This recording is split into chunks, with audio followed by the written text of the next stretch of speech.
Class 8th, Prose 4. For God's sake, hold thy tongue. Complete translation of the prose. Like our hands, our tongue has the power to do good or evil to others.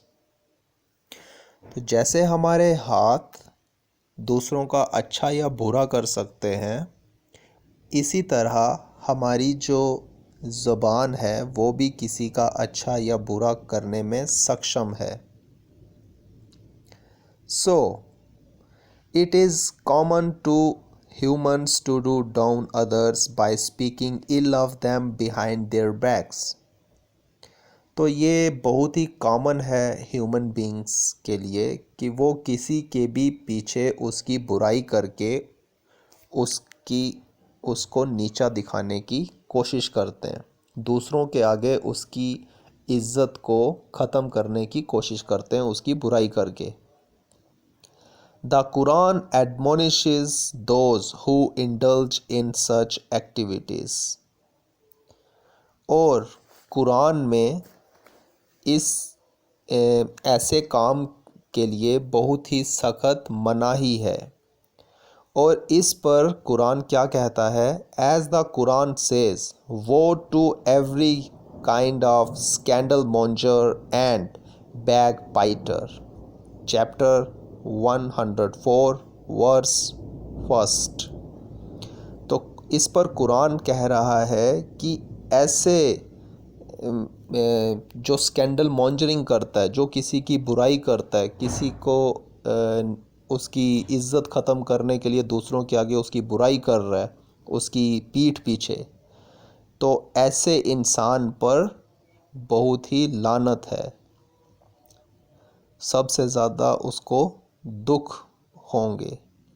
In the above quoted ayat, holy verse, two vices are strongly condemned in the strongest terms.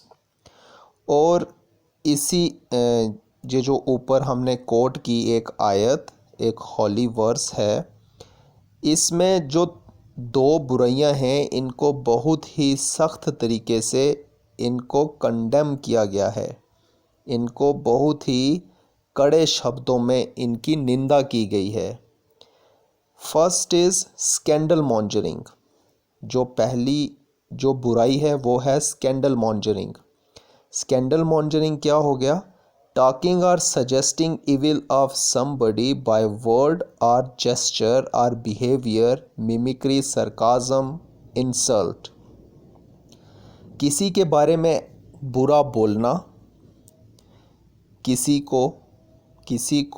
के बारे में बुरा बोलना, उसके खिलाफ कोई बुरे शब्दों का यूज़ करना, या आपके जेस्चर से या बिहेवियर से, या फिर उसकी नकल उतारना, या फिर उसको क्रिटिसाइज़ करना, सरकाज़म करना, उस पर तंज कसना, या फिर उसकी इंसल्ट करना. एक तो ये है जिसको बहुत ही कड़े शब्दों में जिसकी निंदा की गई है, और दूसरा है belittling of character behind their backs, even if whatever is said is true provided the motive is evil. या फिर किसी के कैरेक्टर को बिलिटल करना, उसके कैरेक्टर को छोटा बनाने की कोशिश करना उसकी पीठ पीछे, जबकि वो जो भी कह रहा है वो सच ही क्यों ना हो. और अगर आपका जो मोटिव है, आपके जो इरादे हैं वो बुरे हैं उस इंसान के लिए. Further, the prophet Muhammad said that the similitude of a person who indulges in backbiting is to a man who has eaten the flesh of his dead brother. Reported in Sahih Muslim. और इसके अलावा जो profit Mohammad हैं उन्होंने ऐसे इंसान को compare किया है एक ऐसे इंसान से, वो इंसान जो किसी की बैक बाइटिंग करता है, किसी की पीठ पीछे उसकी निंदा करता है, ऐसे इंसान को कंपेयर किया है एक ऐसे इंसान से जो अपने ही मरे हुए भाई का मांस खाए, तो वो इंसान वो इतना बुरा है। Also, it is reported by Hazrat Ibn Hamid that he had once asked the beloved Prophet to give him a prayer for reciting। और इसके अलावा ऐसा रिपोर्ट है हज़रत इब्न हमीद का, जो कि जिन्होंने प्रॉफिट मोहम्मद से एक बार पूछा था कि वो उन्हें कोई प्रेयर दें बोलने के लिए। The prophet caught hold of his hand and suggested to recite this prayer. तो प्रॉफिट ने उनका हाथ पकड़कर उन्हें ये सजेस्ट किया ये वाली पोइम बोलने के लिए। वो पोइम क्या थी? ओ अल्लाह, I seek refuge in thee from the evil of ears, eyes, heart and tongue। तो वो क्या कहते हैं?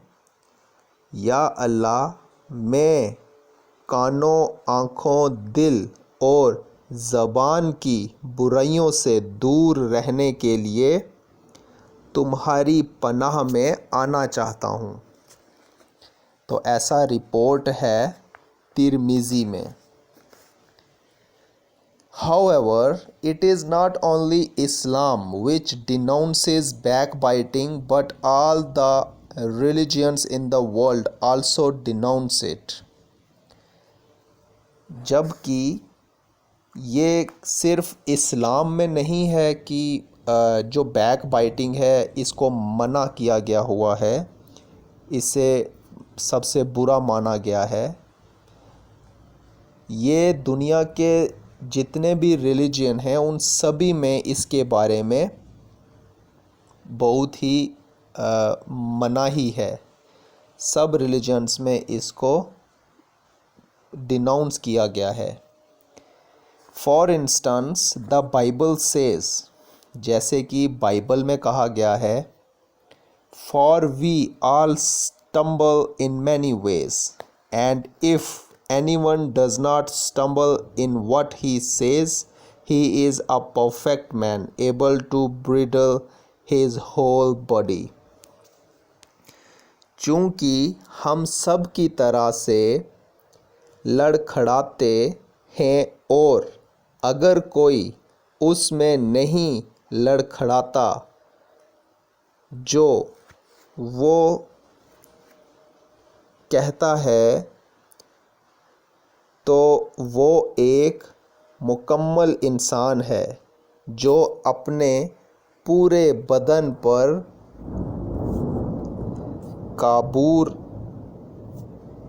रख सकता है,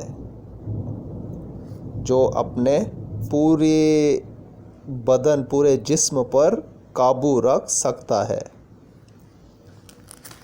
the Gita says, freedom from fear, purity of heart, perseverance in pursuit of knowledge, freedom from the habit of backbiting, compassion for all beings, freedom from avarice are his who is born to godlike endowments, ostentatious pride are his who is born to demoniac endowments। Chapter 16।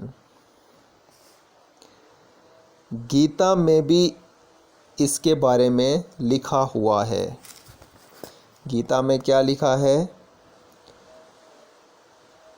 खौफ से छुटकारा, दिल की पाकी, दिल की पवित्रता, इल्म के असूल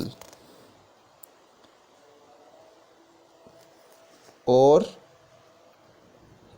जो नॉलेज है उसके परसुएट में, और बैक बाइटिंग से छुटकारा, बैक बाइटिंग से आज़ादी, किसी की बुराई से आज़ादी और सभी इंसानों के लिए प्यार और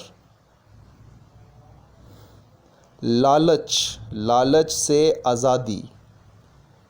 तो ये सब जिसमें होंगे वो एक गॉड लाइक एंडोमेंट्स हैं। ये गॉड की तरह ये क्वालिटीज़ हैं और शानो शौकत से और प्राइड से ये शानो शौकत प्राइड ये सब उसके होंगे, घमंड वगैरह ये सब उसके होंगे। ये सब डेमोनिक एंडोमेंट्स हैं, मीन्स ये शैतानी जो हैं ये एंडोमेंट्स हैं। शानो शौकत, नुमाइश और घमंड ये सब शैतान की क्वालिटीज़ हैं, ये एंडोमेंट्स उसके हैं शैतान के। Likewise the Guru Granth Sahib says, और इसी तरह से गुरु ग्रंथ साहिब में भी लिखा गया है, the slanderer carries the great burden of sins without payment he carries load. तो इसी तरह से गुरु ग्रंथ साहिब में भी लिखा गया हुआ है कि लिखा है कि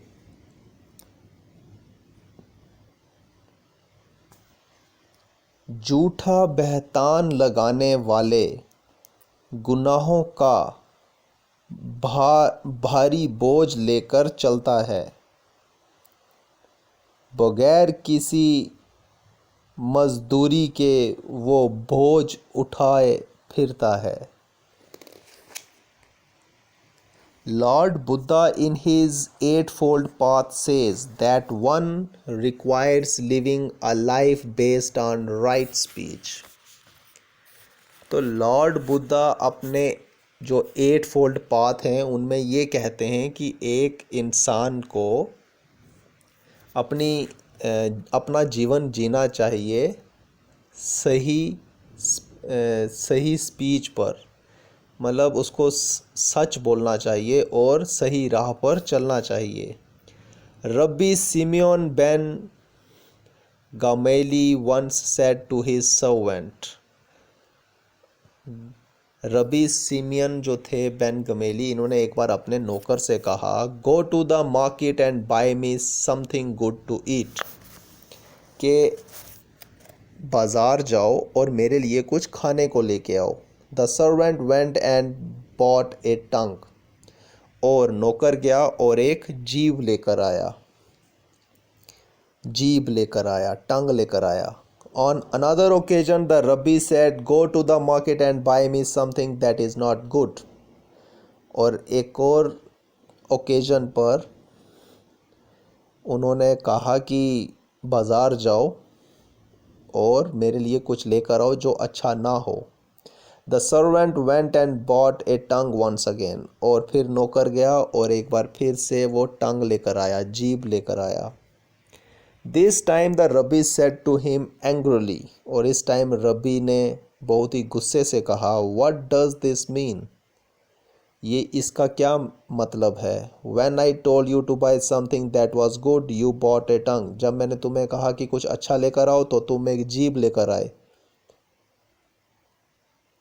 Now when told to buy something bad, you bought a tongue again. और जब मैंने तुम्हें कहा कुछ अच्छा नहीं होना चाहिए वो खरीद के लाओ तो तुम फिर से एक जीभ ले आए। The servant replied, from the tongue issues the good and also the bad. तो नौकर ने ये जवाब दिया कि एक अच्छी ज़बान से बेहतर और कोई चीज़ नहीं होती और एक बुरी ज़बान से बेहतर और कोई चीज़ नहीं होती। There is nothing better than a good tongue and nothing worse than an evil one. तो ज़बान से अच्छा भी निकलता है और बुरा भी निकलता है। Soon after that incident, the Rabbi invited his disciples to a meal at which both soft and hard tongues were served. तो इस इंसिडेंट के बाद रब्बी ने इनवाइट किया अपने डिसिपल्स को, जो उनके फॉलोअर्स थे, उनके शिष्य थे, और उनको खाने पर एक सॉफ्ट और एक हार्ड टंग दी गई. The disciples ate the soft ones and left the hard ones untouched. और disciples ने सॉफ्ट वाली खा ली और जो हार्ड थी वो छोड़ दी. Noticing this, the Rabbi said to his disciples, as you choose the soft tongues and reject the hard ones, so also use only a soft tongue in your conversation with one another. तो जैसे कि तुमने soft टंग खा ली, choose की है, और जो hard थी उसको रिजेक्ट कर दिया है, तो इसी तरह से जब आप किसी से बात करो तो अपनी सॉफ्ट टंग का ही इस्तेमाल करना. In this context a quotation by Quarles is worth mentioning. और इस कंटेक्स्ट में एक कोटेशन जो है क्वार्ल्स की, वो बहुत ही ज़रूरी होगी मैंशनिंग करना. उन्होंने कहा, give not thy tongue too great liberty lest it take thee prisoner. अपनी ज़बान को ज़्यादा आज़ादी मत दो वरना तुम इसके गुलाम हो जाओगे. A word unspoken is like the sword in the scabbard thine. एक शब्द जो कि नहीं बोला हुआ वो ऐसा है जैसे कि तलवार है तुम्हारे मयान में. If vented, thy word is in another's hand. और अगर मुंह से निकल गया तो तुम्हारा शब्द फिर वो दूसरे के हाथ में होगा. If thou desire to be held wise, be so wise as to hold thy tongue. अगर तुम्हारी जो डिज़ायर्स हैं उनको तुम अपने काबू में रखते हो, अक्लमंदी से रखते हो, तो अपनी ज़बान को भी अक्लमंदी से अपने काबू में रखो. One should as such always remember this important lesson so that we might refrain from the malice of scandal mongering and backbiting. तो इसीलिए ये हमेशा याद रखना चाहिए, इस लेसन को हमेशा याद रखना चाहिए कि हमें इस बुराई से, जो कि स्कैंडल मॉन्जरिंग होती है, किसी की बुराई करना या फिर किसी के बारे में कुछ बुरा अफवाह फैलाना या बुरा बोलना, इससे हमें बचना चाहिए. Moreover we should always recite this important prayer.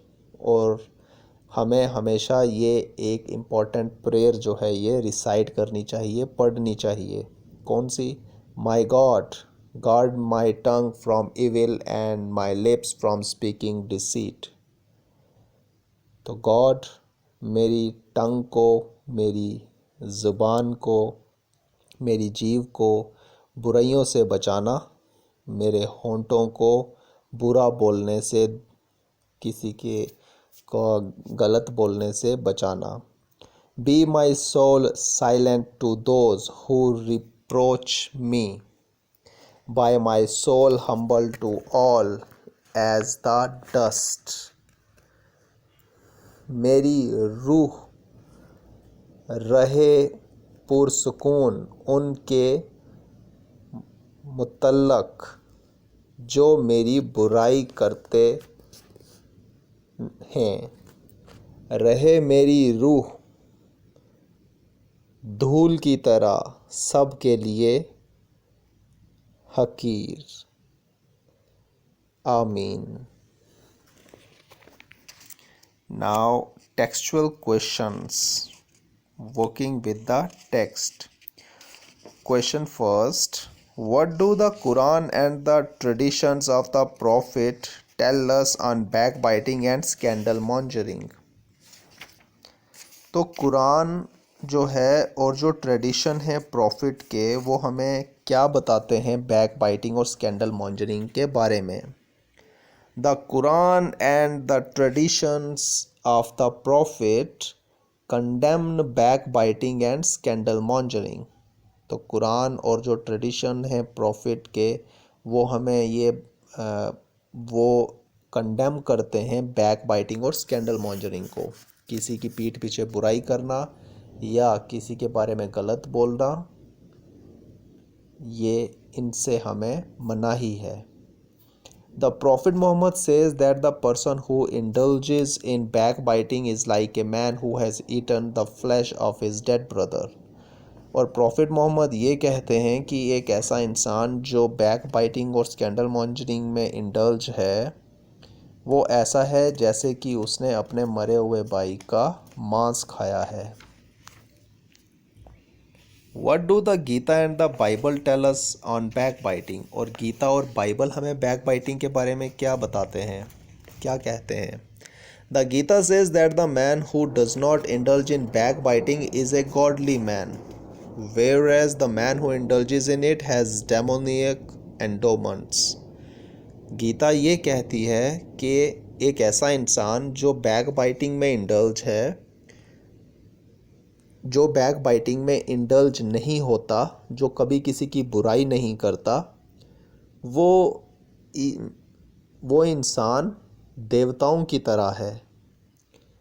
और एक इंसान जो बैकबाइटिंग में इंडल्ज होता है, बैकबाइटिंग करता है, उसमें राक्षसी गुण होते हैं, उसमें डेमोनिक एंडोमेंट्स होती हैं, शैतानी गुण होते हैं उसमें. The Bible says that one who does not backbite and does not stumble in what he says is a perfect man. और बाइबल ये कहती है कि जो इंसान बैकबाइटिंग नहीं करता और जो सिर्फ सही बोलता है और अपनी बात से लड़खड़ाता नहीं, वो एक परफेक्ट इंसान है.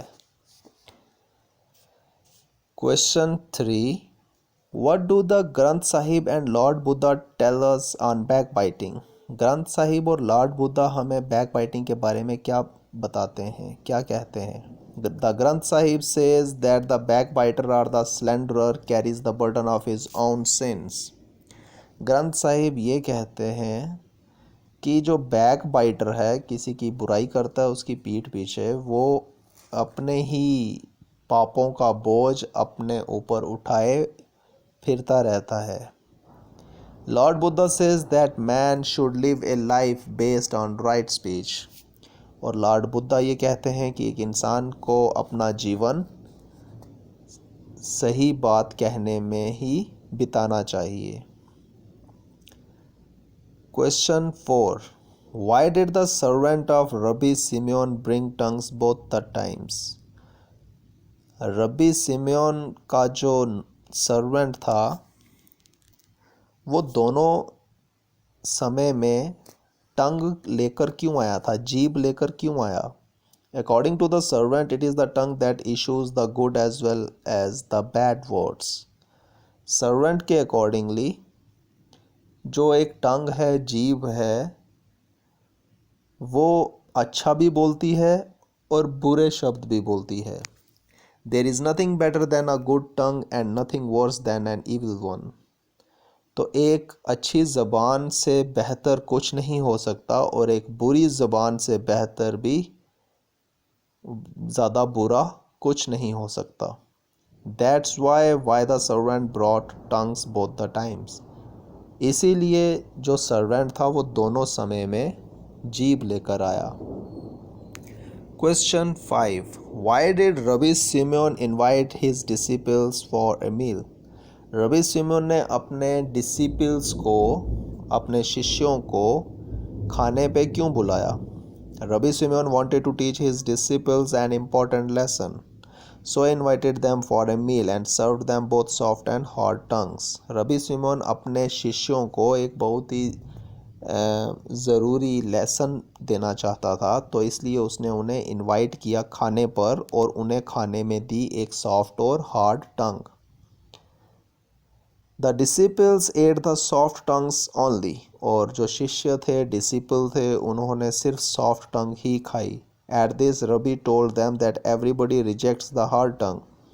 इस पर रबी ने कहा कि सभी ने हार्ड टंग को रिजेक्ट कर दिया. So one should be soft in one's conversation. तो इसीलिए जब हम बोलते हैं तो हमारी सॉफ्ट टंग होनी चाहिए. Question 6. What according to you is the moral of the lesson. आपके अकॉर्डिंगली इस लेसन का मॉरल क्या है. The moral of the lesson is that we should never indulge in backbiting and scandal mongering. तो इस lesson का ये moral है कि हमें कभी भी बैक बाइटिंग में और स्कैंडल मॉन्जरिंग में इंडल्ज नहीं होना. Question 7. How does our tongue do good or bad to others. हमारी जो टंग है, ज़बान है, वो किसी के लिए अच्छा या बुरा कैसे कर सकती है. When we use a soft tongue while talking to others, it gives them pleasure. जब हम हमारी सॉफ्ट टंग यूज़ करते हैं दूसरों के साथ, तो उन्हें अच्छा महसूस होता है, उन्हें प्लेजर मिलता है. And when we use a hard tongue in conversation, it hurts others' feelings and breaks their heart. और जब हम अपनी हार्ड टंग यूज़ करते हैं बातों में, कन्वर्सेशन में, तो ये दूसरों को दुख देती हैं, उन्हें हर्ट करती हैं और उनका दिल तोड़ देती हैं. Now language work. Add the correct ending to each of the following words and say what each person does or is connected with. तो हमने करेक्ट एंडिंग जो है वो ऐड करनी है इन वर्ड्स के साथ और बताना है कि जो पर्सन है वो कैसे इससे कनेक्टेड है. Consult a dictionary if necessary. So first is govern. तो फर्स्ट वर्ड है गवर्न, तो इसका आएगा governor. One who governs.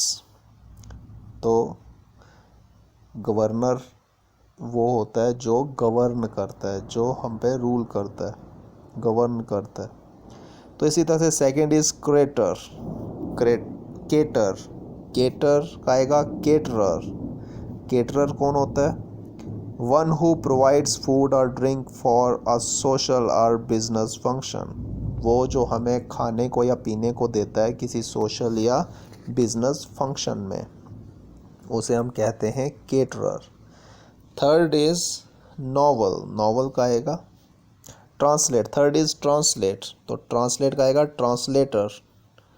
Translator कौन होता है. वन हु ट्रांसलेट्स राइटिंग और speech into a different language. जो कि एक राइटिंग को या स्पीच को किसी डिफरेंट लैंग्वेज में ट्रांसलेट करता है.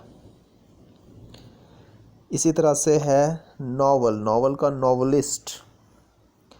नॉवलिस्ट कौन होता है. One who rights novels. जो नॉवेल्स लिखता है उसे कहते हैं नॉवलिस्ट.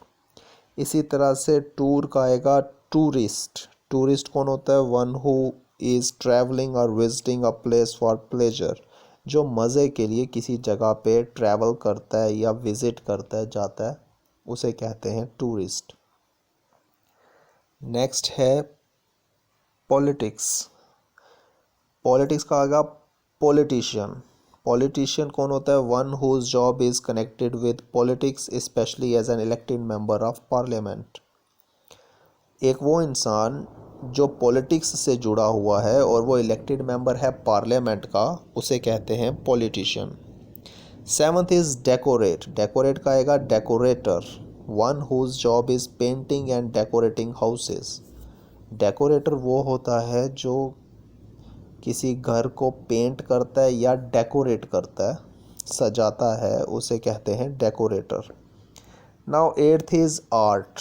आर्ट का होगा artist. One who creates work of art specially paintings और ड्राइंग्स. तो आर्टिस्ट वो है जो आर्ट का वर्क कर रहा है, स्पेशली पेंटिंग या फिर drawing. Ninth is economics. Economics का होगा इकोनॉमिस्ट. वन हु स्टडीज़ और राइट्स अबाउट इकोनॉमिक्स. जो पढ़ता है या लिखता है इकोनॉमिक्स के बारे में, उसे कहते हैं economist. Now tenth is drama. तो ड्रामा का होगा ड्रामेटिस्ट. तो ड्रामेटिस्ट वो है one who writes plays for the theatre, television और रेडियो।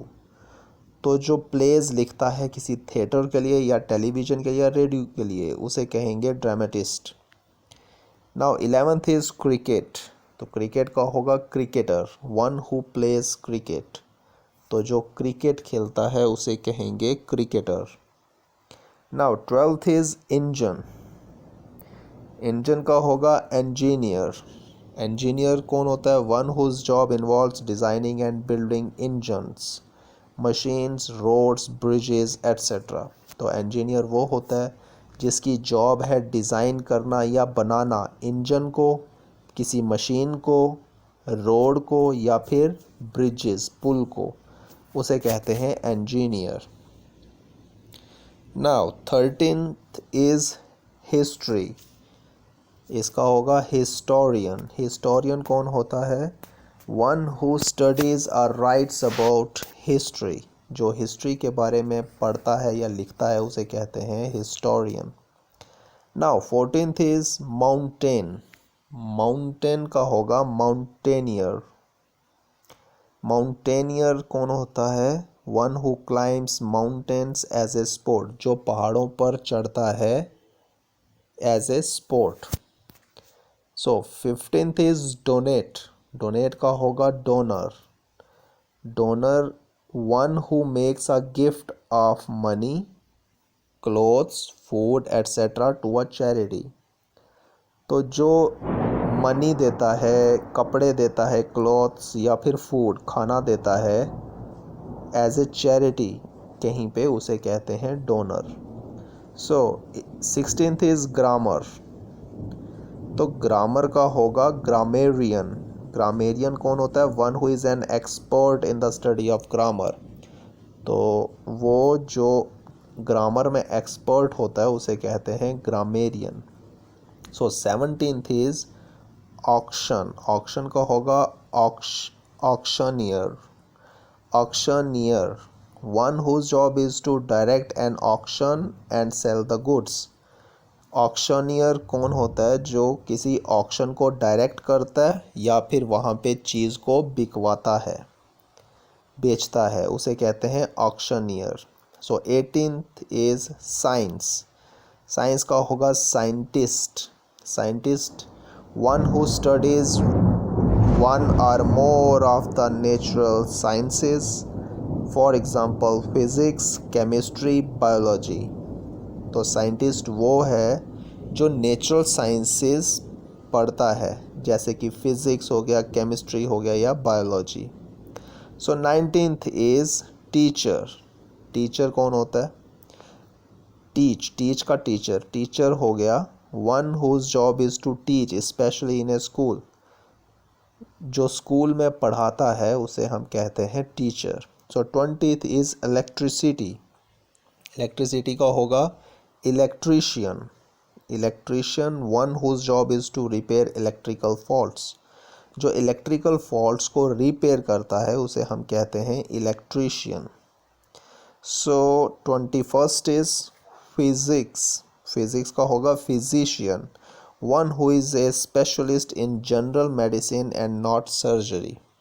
तो फिजिशियन वो होता है जो जनरल मेडिसिन में स्पेशलिस्ट होता है, सर्जरी में नहीं होता। सो 22nd इज़ राइट। राइट का होगा writer, one whose job is writing books, stories, articles etcetera. तो राइटर वो होता है जो किताबें लिखता है, बुक्स लिखता है, स्टोरीज़ लिखता है, आर्टिकल्स लिखता है, उसे कहते हैं writer. 23rd is speak. Speak का होगा speaker. Speaker one who gives A talk और मेक्स अ स्पीच। जो कुछ बोलता है या स्पीच करता है उसे कहते हैं स्पीकर। स्टेज पर कुछ बोलता है या स्पीच करता है उसे कहते हैं speaker. So 24th is win. Win का होगा winner. Winner one who wins something. जो कुछ जीतता है उसे कहते हैं winner. 25th is mathematics. Mathematics का होगा mathematician, one who is an expert in mathematics. जो मैथमेटिक्स में एक्सपर्ट होता है उसे कहते हैं mathematician. Now grammar work. Complete each sentence with an adverb. The first letter of the adverbs are given. So, अब हमने इन डैशेस में adverbs word use करने। So first is we didn't go out because it was raining. Raining heavily. HE दिया हुआ है तो आएगा heavily. हम इसीलिए बाहर नहीं गए क्योंकि बाहर बहुत तेज़ बारिश हो रही थी। Second is our team lost the game because we played very badly. तो सेकंड डैश में आएगा badly। तो हमारी टीम इसीलिए हारी क्योंकि हम बहुत ख़राब खेले। Third is I had little difficulty finding a place to live. I found a flat easily.